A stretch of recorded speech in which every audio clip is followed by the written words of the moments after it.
দাম্পত্য জীবনে সাফল্য আসেনি, এবার রাজনৈতিক ময়দানে সম্মুখ সমরে একদা স্বামী স্ত্রী সৌমিত্র খাঁ এবং সুজাতা মণ্ডল। আগামী লোকসভা নির্বাচনে বিষ্ণুপুর কেন্দ্রে বিদায়ী সাংসদ সৌমিত্র খাঁকে আগেই প্রার্থী হিসেবে ঘোষণা করেছে বিজেপি। রবিবার ব্রিগেডের জনগর্জন সভা থেকে দলের 42 প্রার্থী তালিকায় ঘোষণা করেছে তৃণমূল কংগ্রেস। বিষ্ণুপুর থেকে তৃণমূলের প্রার্থী হয়েছেন সৌমিত্রর প্রাক্তন ঘরণী সুজাতা। আর এই ঘোষণার পরেই বিষ্ণুপুরে যে এই লোকসভা নির্বাচনের অন্যতম আকর্ষণীয় কেন্দ্র হয়ে উঠেছে তাতে আর কোনো সন্দেহ নেই।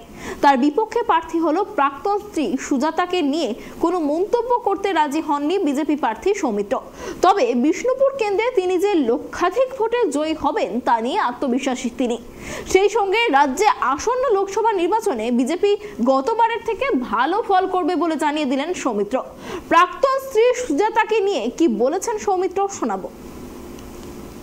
লোকসভায় যদি কোনো রাজনৈতিক ব্যক্তিত্ব দাঁড়াতো তাহলে রাজনীতিগত ভোট হতো এবং একটা কম্পিটিশন হতো, একটা এলাকার ডেভেলপমেন্ট নিয়ে আলোচনা হতো। কিন্তু বিষ্ণুপুর লোকসভা আমার মনে হচ্ছে অনেকগুলো রেকর্ড তো ভেঙেছি। আবার মনে হচ্ছে বিষ্ণুপুর লোকসভা পশ্চিমবাংলার মধ্যে সর্বোচ্চ ব্যবধানে ভারতীয় জনতা পার্টি জিতবে। 2019 সালে কি হয়েছে, 15 সালে কি হয়েছে, 16 সালে কি হয়েছে, আমার এসব বলার কিছু নেই। আমি আগে মার্জিনটা ছিল 1 লাখ থেকে 1.5 লাখ, এইটা একটা ক্যালকুলেশন ছিল।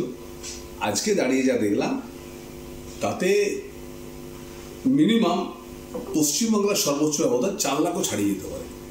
আমি আর এর বেশি কিছু বলবো না।